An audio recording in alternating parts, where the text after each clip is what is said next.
Major General Anderson, Command Sergeant Major Stahl, Colonel Perotable Gonzalez, Colonel and Amy Mingus, Command Sergeant Major, Mrs. Griffin, fellow commanders and Command Sergeant Major, thank you for taking the time out of your busy day to spend it with 3rd Squadron, 61st Cavalry Regiment.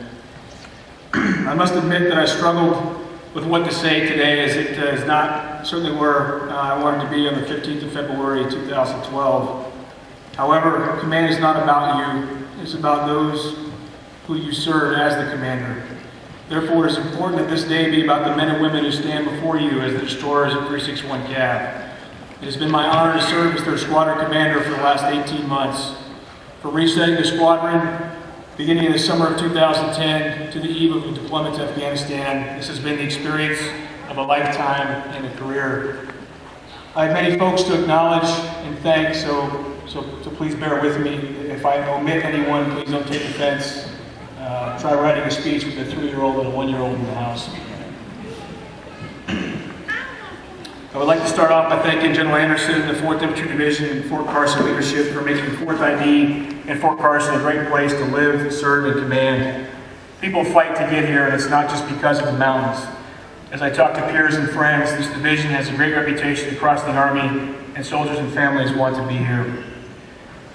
To Colonel Mingus and Amy, thank you for establishing and maintaining the best command climate in the Army. I can't imagine commanding under a different command team than you two. You did everything with dignity, class, and compassion. Colonel Mingus, in 18 years of service, you were the first boss that I thought truly cared about me as a person.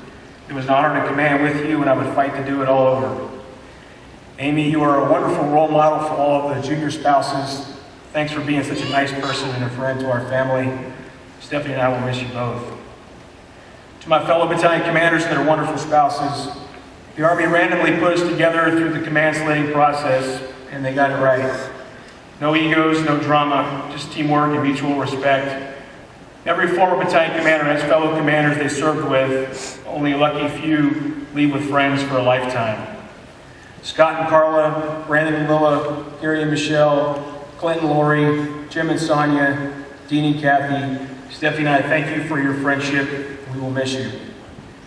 To my battle buddies, Rob Wilson and Jody Hekinen, I was lucky enough to have 2 superior command sergeants major. While they are different people, they shared many of the same qualities, among them a fierce loyalty to the unit and the soldiers and family members of 361. They provided sound counsel and recommendations to me and commanded the respect of the entire squadron. Rob and Jody, thanks for everything. To my outstanding majors, choose your metaphor, but in a squadron or battalion, the majors are the engine. My engines were Dan Mark Rubestall, and Adam Lowmaster. As a French airborne unit famously stated, if it is possible, it has been done. If it is impossible, we will do it. These gentlemen made the impossible possible, turning crazy ideas and incomplete guidance into tough, realistic training to prepare the squadron for combat. The litmus test for a major is actually quite simple. Did your actions allow your commander to command? And the answer for all 3 of my majors is a resounding yes. I hope all 3 of you get the privilege to command battalions of your own because you deserve it. To the leaders of the squadron, troop commanders, first sergeants, junior officers, and the staff, thanks for leading this unit. You amaze me with your ability to execute so many tasks simultaneously. The way you handle the relative chaos of a deployment train-up will serve you well in combat. I know all of you will continue to provide our soldiers with great leadership. Our non-commissioned officer corps is the envy of every other Army in the world. The NCOs of 361 are representative of the very best NCOs in the Army. From CSM to team leader, they are responsible for the squadron's many successes. I know they will ensure both mission accomplishment and soldier care in Afghanistan. I would like to give a special thanks to our FRSA, Ms. Jolene Gorman. I hired Jolene a little over a year ago, and it was one of the best decisions I made in command. She's a tremendous asset to the squadron and the brigade as a whole. And to Jolene, Stephanie and I can't thank you enough. A special thanks to the spouses and family members of 361. I know many of you are here today. In particular, I'd like to thank the FRG leaders and volunteers who logged countless hours in support of the squadron and our families. All of you balanced the competing demands of spouse, parent, career, and volunteer. Thank you. I would like to congratulate Jason and his family on taking command today. I've gotten to know him over the last couple of weeks, and I know he will be a great commander for this unit in Afghanistan. Jason, I wish you and your family the best of luck, and I hope your experience in 361 is as good as mine was.